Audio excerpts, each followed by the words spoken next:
BP, sugar, thyroid, obesity, hormone సమస్యలని మందులు లేకుండా నేచర్ మంత్ర ఫుడ్ తో రివర్స్ చేసుకోండి. దాసరి నారాయణరావు గారు ఒక మాట అన్నారు గతంలో. ఎన్టీఆర్, ఏఎన్ఆర్ ఇద్దరు రెండు కళ్ళైతే నుదుటిన తిలకం లాంటి వాళ్ళు కాంతారావు గారు అనే ఒక మాట.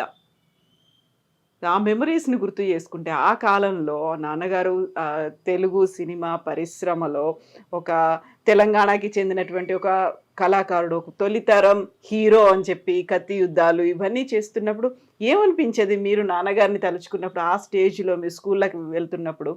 చాలా గర్వంగా ఉండేదండి. కాంతారావు గారి కూతురు అని చెప్పుకుంటే అది ఒక రకమైన నేను ఒక రాజకుమారి లాగా ఫీల్ అయ్యేదాన్ని. ఆ పొగరు వచ్చేదన్నమాట, కాంతారావు గారి అమ్మాయి అని.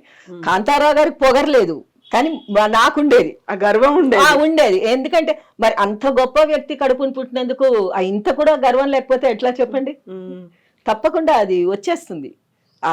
ఆయనకు లేదండి పాపం. మా ఫాదర్కి అసలు గర్వం అంటే ఏంటో తెలీదు. ఆయన డౌన్ టు ఎర్త్. ఎప్పుడు కిందనున్న వాళ్ళనే ఎక్కువ ఆయనకి ఇష్టపడతారు. ఎందుకంటే మనం గ్రౌండ్ లెవెల్ నుంచి వచ్చామమ్మా, అందుకని మనం అట్లా. కానీ మా నాన్నగారు ఎప్పుడు గ్రౌండ్ లెవెల్ అయితే కాదండి. ఆయన ఎప్పుడు ఈ గ్రౌండ్ లెవెల్ నుంచి వచ్చే వాళ్ళ గురించి ఆలోచించేవారు. ఆయన మంచిగానే ఉంది. సో 400 ఎకరాల ఆసామి అని చెప్పొచ్చు. దొరగా పిలిచే దొర ఆ ఊరికి దొర అండి. ఆయన ఊరికి ఆయన దొర. ఆ స్టేజ్ నుంచి సినిమాల్లోకి రావాలని ఎందుకు అనిపించింది ఆయనకు అసలు? ఆయనకి అదొక ప్యాషన్ అనుకోండి. సినిమా అంటే పిచ్చి. సినిమాలు యాక్ట్ చేయాలి అని చిన్నప్పుడు మరి థియేటర్లోకి ఏంటి ఒక సినిమా చూడాలంటే సిటీకి వచ్చి చూసేవారట మా నాన్నగారు చిన్నప్పుడు. ఫ్రెండ్స్ వేసుకొని కోదాడు దగ్గర నుంచి హైదరాబాదు లేదా చెన్నై వెళ్ళిపోయి అక్కడ ఈ 10 మంది ఫ్రెండ్స్ని తీసుకొని వెళ్ళి అక్కడ సినిమాలు చూసి అక్కడ ఎంజాయ్ చేసి వారం రోజులు ఉండి, అప్పట్లో డబ్బులు అంటే ఇన్కమ్ ఏం లేదు కదండి, ఇంకా సినిమాల్లో చేరలే. చిన్నపిల్లవాడే మా నాన్నగారు కూడా. ఎకరం అమ్మేసి పొలం ఓ 1200 ఫ్రెండ్స్ వేసుకొని వెళ్ళటానికి ఒక ఎకరం అమ్మేసి 1200 ఎంతో అమ్మేసి జేబులో వేసుకొని చల్మోహనరా కానీ వెళ్ళిపోవటమే 10 మంది ఫ్రెండ్స్ వేసుకొని. ఇంకా వెళ్ళి హోటళ్లలో దిగి హాయిగా ఎన్ని సినిమాలో చూసి. ఆయనకి ఎక్కువ కొంచెం హిందీ సినిమాలు చూసేవారు. హిందీ సినిమా, ఉర్దూ అంటే ఆయనకు బాగా వచ్చండి. ఉర్దూ మాట్లాడేవారు. అయ్యో రాస్తారండి. ఆయన డైరీ ఆయన ఉర్దూలోనే రాసుకునేవారు. ఆయన 10th దాకా చదివారు. 10th దాకా అనుకుంటాను, నాకు కూడా అంత కరెక్ట్ గా తెలీదు. ఆయన ఉర్దూ మీడియం అండి. ఆయన రాయటం చదవటం అంతా ఉర్దూలోనే. రజాకార్ల టైం కదా అప్పట్లో, స్కూలింగ్ అదంతా ఉర్దూయే మొత్తం. మా ఫాదర్ రాస్తారండి, ఉర్దూ రాస్తారు, ఉర్దూ చదువుతారు, మొత్తం బాగా వచ్చు ఆయనకి. ఆయన డైరీ కూడా ఉర్దూలోనే రాసుకునేవారు. అయితే 1 ఎకరం అమ్ముకొని సినిమాలు చూసేవాళ్ళు. అదే ఉన్నటువంటి స్థలాన్ని అమ్ముకొని సినిమాలు కూడా నిర్మించారు ఆయన. చేశారు, లాస్ట్ లో అదే చేశారు. ఇంకా సినిమా తీయాలి అని ఎందుకోనండి, యాక్ట్ చేస్తూ ఉన్నారు. అట్లా యాక్టింగ్ లోనే ఉంటే బాగుండేది. పబ్లిక్ కూడా ఎట్లా అంటే కాంతారావు గారిని కత్తి పట్టుకొని ఫైట్ చేయటం చూసి అలవాటు పడ్డారండి. కత్తి వీరుడు అంటే అది ఒక కాంతారావు గారు. నేను మాత్రం ఒకటి చెప్తానండి, కత్తి పట్టాలంటే ముగ్గురేనండి హీరోలు అవని విలన్ అవని. ఒకటి రామారావు గారు, కాంతారావు గారు, ఇంకొకటి రాజనాల గారు. వీళ్ళ ముగ్గురు కత్తి పట్టుకొని ఆడుకున్నట్టే తిప్పేవారండి. అసలు వాళ్ళ మించి ఎవరు లేరండి కత్తి తిప్పటంలో. ఇంకెవ్వరు గొప్పవాళ్ళు అయితే కాదు. అందులో మేము ఒకసారి ఆ కత్తులు చూసామండి. ఒక్కొక్క కత్తి ఎంత బరువు ఉండేది మేడం అసలు ఆ కత్తులు.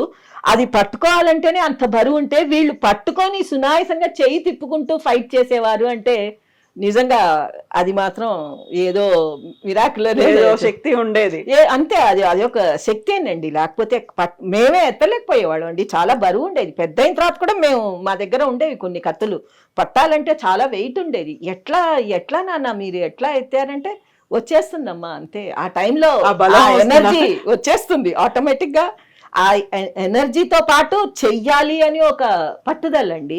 చెయ్యాలి అంతే. మా నాన్నగారు గుర్రం ఇది కూడా నేర్చుకున్నారండి. గుర్రం సవారీ నేర్చుకున్నారు. తర్వాత కత్తి ఫైట్ కూడా ఇంటికి వచ్చేవాడు. మాధవన్ అని చెప్పి ఒక స్టంట్ మాస్టర్ ఉండేవాడు. ఆయన వచ్చి నేర్పించేవాడు. గుర్రం సవారీలు కూడా, గుర్రం ఎక్కటం.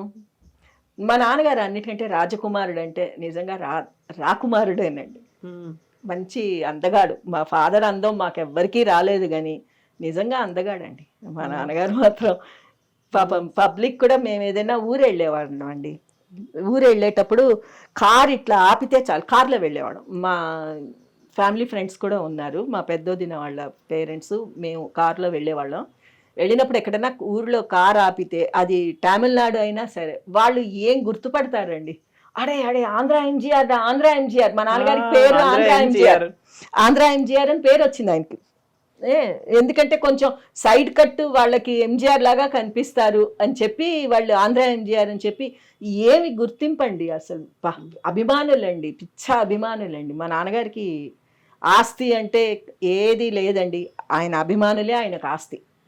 సో అభిమానులే ఆస్తి అనుకున్నప్పుడు ఆయన తనకున్నటువంటి 400 ఎకరాల ఆస్తిని కరిగించేసి స్టార్టింగ్లో సినిమాలు చూసినా ఆ తర్వాత సినిమాలు తీసినప్పటికీ కూడా రావలసినటువంటి గుర్తింపు అభిమానుల్లో కాకుండా పరిశ్రమ నుంచి వచ్చిందా? రాలేదండి. నేను చెప్తున్నాను కదా, ఆయన చేసిన పొరపాటు ఏంటంటే ఆ రోజుల్లో కత్తి యుద్ధం తీసే సినిమాలు ఆయన యాక్ట్ చేసి సడన్గా సంగీతం మీద దీంతో సప్తస్వరాలని ఒక సినిమా తీశారు. అది కంప్లీట్గా సంగీతం మీద బేస్ చేసి తీశారండి. ఈయన కత్తి యుద్ధం చేసే హీరో, గుర్రాలు ఎక్కి ఫైట్ చేసే హీరో సంగీతం మీద పడితే పబ్లిక్ చేయలేదు, చూడలేదు. మిజరబుల్ ఫ్లాప్ అండి అది. సప్తస్వరాలని తీశారు. ఆయన టేస్ట్కి తగ్గట్టు ఆయనకు కావాలి అనుకొని తీశాడు సంగీతం మీద, కానీ అది ఆయనకు సెట్ అవ్వలేదు ఆ క్యారెక్టర్. ఆయన తర్వాత రెండో సినిమా తీశారు గండ్రగండడని, అది కత్తి ఫైటే మొత్తం, రాకుమారి కత్తి ఫైట్ విలను అంతా, అది బాపోయిందండి, అది మంచిగా ఆడింది. తర్వాత ఇంకోటి తీశారు ప్రేమజీవులు అని చెప్పి, అది మామూలు సోషల్ మూవీ తీశారు. అది అసలు మొత్తం అడుగు గీకేసింది అనమాట, అడుగు దాకా గీకి పెట్టేసింది ఆ సినిమా. కృష్ణ గారితో చేసింది, అందులో నాన్నగారు కూడా ఇంకొక అప్పుడే కృష్ణ గారు కూడా అన్నట్టండి, వద్దు కాంతారావు గారు ఈ సినిమా తీయకండి, నాకు పోతుందని. అంత కొంచెం క్రిస్టియన్ సబ్జెక్ట్ అనమాట, ఇది ఆడుతుందని నమ్మకం లేదు, తీయద్దు అని చాలా చెప్పారు కృష్ణ గారు. కాకపోతే మా నాన్నగారు కొంచెం మొండి అండి, ఆయన ఏదైనా కావాలి అనుకుంటే చేయాల్సిందే, అది ఎవరి మాట అయినా సరే పట్టుబట్టుకున్నారంటే ఇంకా అది చేశారు. అట్లా చేతులు కాల్చుకున్నారు. దాని తర్వాత ఇంకొక సినిమా కౌబాయ్ మూవీ తీశారండి, గుండెలు తీసిన మొనగాడని తీశారు. కానీ చేసిన పొరపాటు ఏంటంటే ఆయన యాక్ట్ చేసే బదులు కృష్ణ గారిని కానీ ఎవరన్నా పెట్టి ఉంటే డెఫినెట్గా హిట్. అది గుమ్నాం బేస్ చేసి తీశారు, హిందీ పిక్చర్ గుమ్నాం, దాన్ని బేస్ చేసి తీశారు. సరే అది ఒకటి బిజినెస్ అవ్వలేదు, పిక్చర్ బాగానే వచ్చింది కానీ బిజినెస్ కాలేదు ఆ పిక్చర్. చాలా తీసిన తర్వాత ఇంచుమించు 1 year దాకా ఆగిపోయింది రిలీజ్ అవ్వకుండా. ఇప్పుడు ఇన్ని ఎక్స్పీరియన్స్, అన్నేళ్ళ ఎక్స్పీరియన్స్ ఉంది, అన్ని 100 సినిమాలు చేసిన తర్వాత సరైనటువంటి నిర్ణయం తీసుకోలేదా? సరైనటువంటి సలహాలు తనకి రాలేదా? సలహాలు కాదండి ఏమండి, ప్రతి ఒక్క ఆర్టిస్ట్కి బ్యాక్గ్రౌండ్ ఉందండి, ఫ్యామిలీ బ్యాక్గ్రౌండ్ ఉంది వాళ్ళకి, బావమరుదులను బ్రదర్స్ అనో ఇట్లా సలహాలు ఇచ్చేందుకు అయిన వాళ్ళు ఉన్నారు. కాకపోతే మా నాన్నగారికి ఎవరు లేరండి అయిన వాళ్ళు, ఆయన ఒక్కడే కొడుకు, మా మదర్ ఒక్కతే కూతురు. సో ఇటు మేనమాలు వాళ్ళు ఎవరు లేరు, అటు మేనత్తలు కానీ వాళ్ళు కానీ సలహా ఇచ్చేందుకు కూడా ఎవరు లేరండి. ఆయన ఒక్కడే కొడుకు, ఈవిడ ఒక్కతే కూతురు. ఇంకా ఆయన ఆడింది ఆట, పాడింది పాట, ఆయన ఇష్టం వచ్చినట్టు సలహా ఇచ్చేవారు, ఇది చెయ్యకు, ఇది మంచిది కాదు. ఒకవేళ ఫ్రెండ్స్ చెప్తే అసలు లెక్క చేసే పెద్ద పట్టించుకునేవారు కాదు, ఏం లేదు బాగానే ఉంటుందని. చూడండి సామెత చూడండి, చేతులు కాలాక ఆకులు పట్టుకొని లాభం ఏంటన్నట్టు లాస్ట్లో రిపెంట్ అయ్యారు. రిపెంట్ అయిన తర్వాత కూడా ఊరుకుంటే బాగుండేది. ఇల్లు అమ్మేశారు, పెద్ద ఇల్లు అండి మాది, చాలా పెద్ద ప్యాలెస్ లాంటి ఇల్లు. ముందు పక్కే మాకు ఇప్పుడు ఈ ఇల్లు అక్కడి నుంచి అంతవరకు ముందు పక్క స్థలం 2 ఇళ్ళు కట్టేంత స్థలం అనమాట. ముందు పక్క బ్యాక్ సైడ్ ఒక ఇల్లు కట్టేంత స్థలం, మధ్యలో మా ఇల్లు, పెద్ద ఇల్లు చెన్నైలో 3 అంతస్తులు, చాలా బాగుండేది. అది ఇంకా లాస్ట్లో అమ్మేసుకోవాలి. మేము చెన్నైకి వెళ్ళినప్పుడు కాట్రగడ్డ ప్రసాద్ గారు నిర్మాత ఉన్నారు కదా, ఆయన ఇంటికి వెళ్ళినప్పుడు ఆయన చెప్పారన్నట్టు మాకు, ఈ ప్లేస్ కాంతారావు గారిది, కాంతారావు గారు ఉన్నటువంటి ప్రాంతం ఇది, దాన్ని అమ్మేసుకోవాల్సి వచ్చింది, ఆ తర్వాత ఇక్కడ అపార్ట్మెంట్లు వచ్చాయి, అందులో మేము ఉంటున్నాము అనేది చెప్పారు ఆయన. సో ఈ చుట్టూ ఏరియా అంతా ఆయనదే అని. అంత ఆస్తి ఉన్నప్పుడు దాన్ని ఎందుకని ప్రాపర్గా మెయింటైన్ చేసుకోలేకపోయారు? ఎక్కడ లోపం ఉంది? సలహా లేదు, మెయింటెనెన్స్ లేదు అంటే పిల్లలు చిన్నవాళ్ళు ఎవరు చేతికి ఎదిగి రాలేదు ఆయనకు అప్పటికి. ఇంకా ఆయన బిజీగా ఉండేవాడు ఆ రోజుల్లో, పెద్ద పట్టించుకునేవారు కాదండి. నాకైతే టైం అండి, మీరేమన్నా అనుకోండి, అది పోయే టైం వచ్చింది. ఆయన ఎట్లా సంపాదించాడో అట్లా పోయింది అంతే. ఆయన టైం బ్యాడ్ టైం అండి, అంతకంటే ఇంకేమంటాం. అది ఆలోచనలు రాకుండా మామూలుగా ఉండటం కూడా, అది కూడా దేవుడు అంత శక్తి ఇవ్వలేదు, ఆలోచించుకునేంత శక్తి కూడా ఇవ్వలేదంటే అది ప్రాప్తం లేదు అనే అర్థం మనకి. లేకపోతే 400 ఎకరాలు కూడా పోవటం ఏంటండి. అదే ఆయనతో ఉన్నటువంటి ఆ కాంటెంపరీలు అందరూ కూడా మంచి పొజిషన్లో ఉన్నారు. వాళ్ళ తర్వాత తరం కావచ్చు, వాళ్ళ వారసులు కావచ్చు, ఇప్పటికీ సినిమా ఇండస్ట్రీలోనే ఉన్నారు. వాళ్ళే సూపర్ స్టార్లుగా కనిపిస్తూ ఉన్నారు. సో కాంతారావు గారు అలా వెళ్ళిపోయారు. ఇంకా ఆ తర్వాత ఎవరూ రాలేదు ఎందుకు మీ ఫ్యామిలీ నుంచి? అంటే మా నాన్నగారికి ఇంకా ఇష్టం లేదండి, సినిమా ఇండస్ట్రీ వద్దనుకున్నారు. ఫిల్మ్ ఇండస్ట్రీ వద్దు, నా వరకు వచ్చింది, నేను నెగ్గుకొచ్చాను, అంతమందిలో కూడా నేను నెగ్గుకొచ్చాను, చేశాను, ఇండస్ట్రీ మనకు వద్దు నాన్న, మనకి సరిపడదు, ఉద్యోగాలు చేసుకోండి, హ్యాపీగా బతకండి, ఏదన్నా అవని. నెల జీతం అన్నది నెల అయ్యేటప్పటికీ మనకి చేతిలో డబ్బులు పడతాయి, మీ కాపురాలు మీ సంసారం గడిచేంత చూసుకోండి చాలు. ఏమండి ఎవ్వరు అంత అత్యాశ కూడా లేదండి మాకు, చాలు. ఇప్పుడు ఇంతలో ఉన్నాం, హ్యాపీగా ఉన్నామండి మేము. సో పెద్ద తమ్ముడు మీ రాజా, తను అయితే సినిమాలో సుడిగుండాలు వేశాడు, కొన్ని చేశాడు. ఆ తర్వాత నంది అవార్డు కూడా వచ్చింది. ఫస్ట్ మూవీ సుడిగుండాల్లో నంది అవార్డు వచ్చింది. మరి ఆ తర్వాత ఎందుకు కంటిన్యూ చేయలేదు? చేయనివ్వలేదు, మా ఫాదర్కి ఇష్టం లేదు.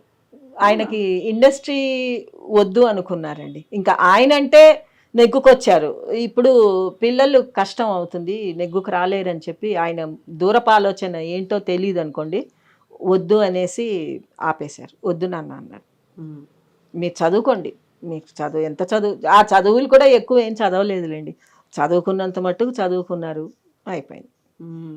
ఈ సినీ ఇండస్ట్రీలో ఆయన ఉన్నప్పుడు, అన్ని దశాబ్దాల పాటు ఉన్నప్పుడు, ఆయన ఏదన్నా వివక్ష లాంటిదో లేకపోతే ఆయన అంటే కొంచెం పడకుండా అలా ఏమన్నా ఉండేదా? లేదండి, ఆయన ఎవ్వరికీ ఏమీ ఇదిగా లేరు, అందరికీ మంచిగానే ఉండేవారండి. ఒక నోట్లో నాలుగులాగా ఉండేవారు మా నాన్నగారు. ఎవరితో శత్రుత్వం అన్నది లేదు ఆయనకి, మంచిగానే ఉండేవాడు, ఒక ఫ్రెండ్గానే ఉండేవారు. ప్రొడ్యూసర్లకు కూడా చాలా కోఆపరేట్ చేసేవారు. ఏ ప్రొడ్యూసర్ కూడా మేము కాంతారావు గారి వల్ల మాకు ఇబ్బంది పడ్డాము, ఆయన షూటింగ్కి రాకుండా మమ్మల్ని ఏడిపించాడు, ఆ పేరు కూడా లేదండి. ఏమండి ప్రొద్దున్న 7ంటికి షూటింగ్ అంటే మా నాన్నగారు 4ంటికే లేచి 5ంటికి అంతా స్నానం చేసి 6ంటికి బ్రేక్ఫాస్ట్ చేసేసి రెడీగా కూర్చునేవారండి, అంతే. ఇంకా అది మాత్రం డిసిప్లిన్ ఎన్టీ రామారావు గారి దగ్గర నుంచే నేర్చుకున్నారు. రామారావు గారు ఎప్పుడు చెప్పేవారట, మనం ఎప్పుడు గంట ముందే ఉండాలి బ్రదర్, మనం మాత్రం లేట్ అవ్వద్దు, ప్రొడ్యూసర్ బాగుండదు అంటే. కరెక్ట్గా పద్ధతి, డిసిప్లిన్ అన్నది మా ఫాదరు రామారావు గారి దగ్గర నేర్చుకున్నారు. ఆయన రామారావు గారు అంటే పిచ్చ ప్రేమ అండి మా నాన్నగారికి, చాలా అభిమానం. ఎందుకండి రామారావు గారే ఒకసారి చెప్పారట, మేము బ్రదర్స్ ఇద్దరం కాదు, మేము ముగ్గురం అన్నదమ్ములం, కాంతారావు నా ఆఖరి తమ్ముడు అని చెప్పుకునేవారు. ఎక్కడున్నా సరే చెప్పుకునేవాడండి రామారావు గారు, మేము ముగ్గురం అని చెప్పుకునేవాడు. ఏఎన్ఆర్తో ఎలా ఉండేది? ఆయన మామూలుగా ఉండేవారు, మాట్లాడేవారు. అంటే వాళ్ళకి సినిమాల్లో ఎట్లా ఉండేదో తెలియదండి రిలేషన్షిప్. మేము ఇక్కడ చెన్నైలో ఏదైనా షూటింగ్ ఉంటే వెళ్ళాలి అనుకుంటే నచ్చితే వెళ్ళేవాళ్ళం, లేకపోతే ఎక్కువ వెళ్ళేవాళ్ళం కాదు మేడం. మేము షూటింగ్లోకి వెళ్ళటం అదేమీ లేదు, ఏదో స్కూల్కి వెళ్ళటం, ఇంటికి రావటం, ఆడుకోవటం, ఇంతవరకే మాకు. And for more videos, please subscribe to iDream. Please subscribe to iDream. Please subscribe iDream. And please subscribe to iDream. For more videos, subscribe to iDream. please like, share and subscribe to the channel. Congratulations, iDream. Subscribe to iDream. Subscribe to iDream. So subscribe to iDream Media. iDream ki iDream team andarki huge congratulations. Please subscribe iDream Media. Please subscribe to iDream. Subscribe iDream. Please subscribe to iDream. iDream అంటే నా కళల channel subscribe చేసుకున్నారు, నోరు తిరుగుతలేదు, మీరైతే గంట గుర్తు కొట్టండి. For more such videos, please subscribe to iDream. Subscribe to iDream. Please subscribe to iDream. Please subscribe iDream Media. Please do subscribe to iDream. Please subscribe to iDream Media. For best entertainment and information, please subscribe iDream. And don't forget to subscribe to iDream.